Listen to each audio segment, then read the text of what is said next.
Teman-teman, kalian tahu nggak sih, ada seorang pahlawan nasional yang menjadikan dirinya sebagai jaminan untuk kemerdekaan Indonesia. Kira-kira siapa ya? Yuk kita bahas!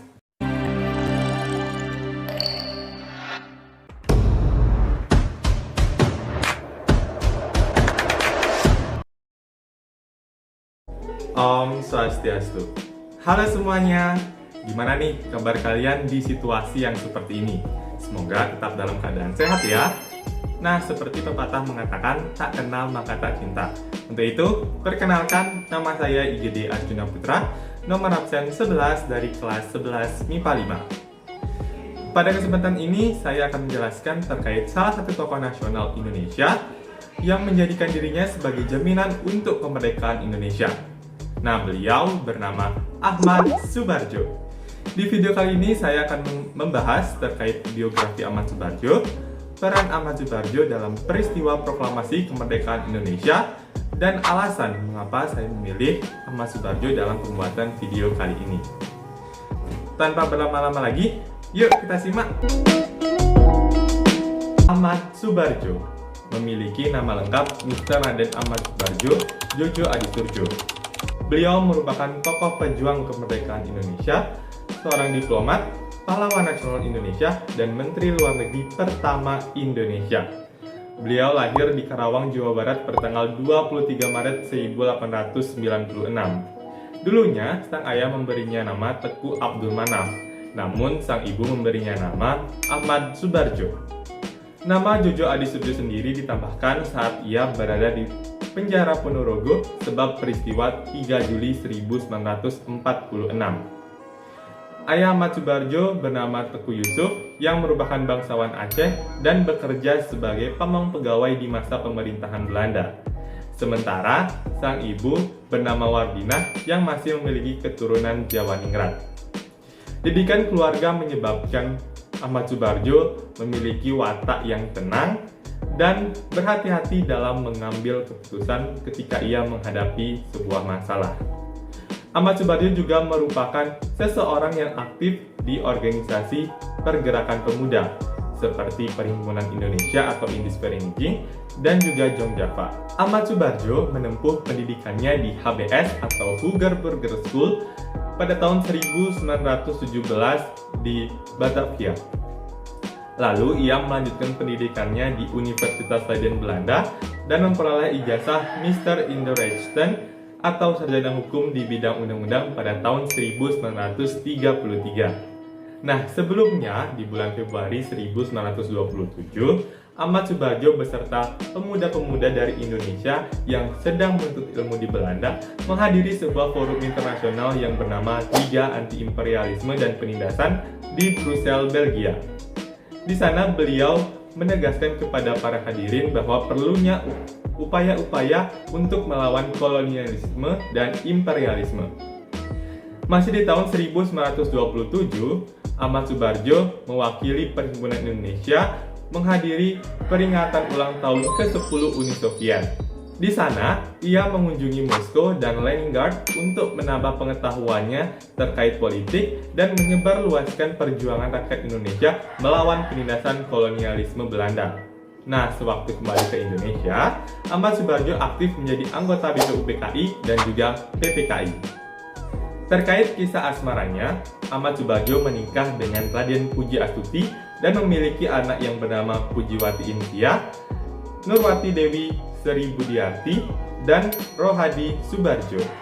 Perlu juga kalian ketahui bahwa pada tanggal 18 Agustus 1945, Ahmad Subarjo dilantik sebagai Menteri Luar Negeri pertama Indonesia. Lalu di tahun 1951 sampai 1952, ia kembali diangkat menjadi Menteri Luar Negeri Indonesia. Di samping itu, Ahmad Subarjo pernah menjadi Duta Besar Indonesia di Switzerland antara tahun 1957 sampai 1961.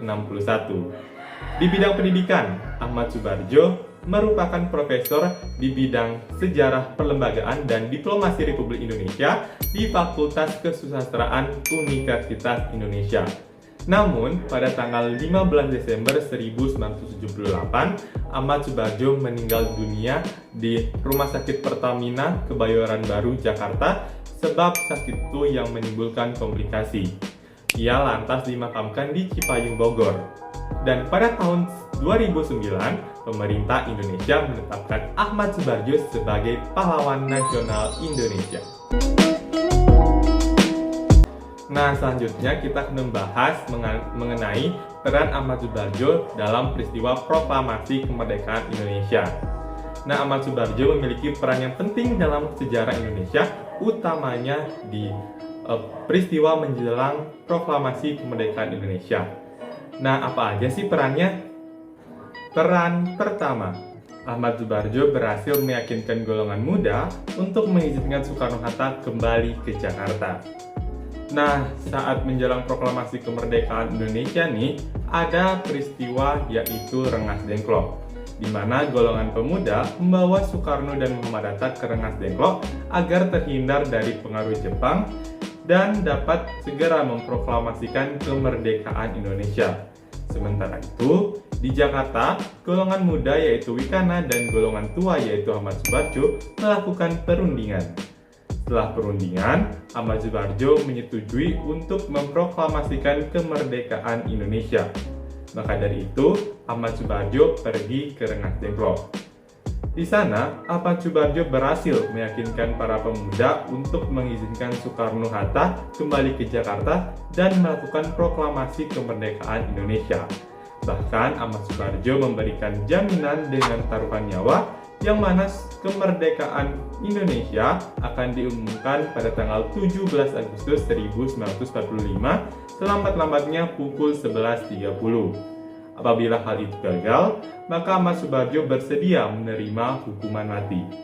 Dengan adanya jaminan itu, Komandan Kompi Peta Rengas Dengklok yaitu Kudan Kosubeno bersedia melepaskan Soekarno-Hatta kembali ke Jakarta.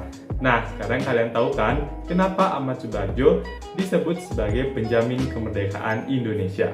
Selanjutnya, Ahmad Subardjo berperan dalam meminta izin kepada Laksamana Muda Maeda agar rumahnya dapat digunakan untuk merumuskan penyusunan teks proklamasi.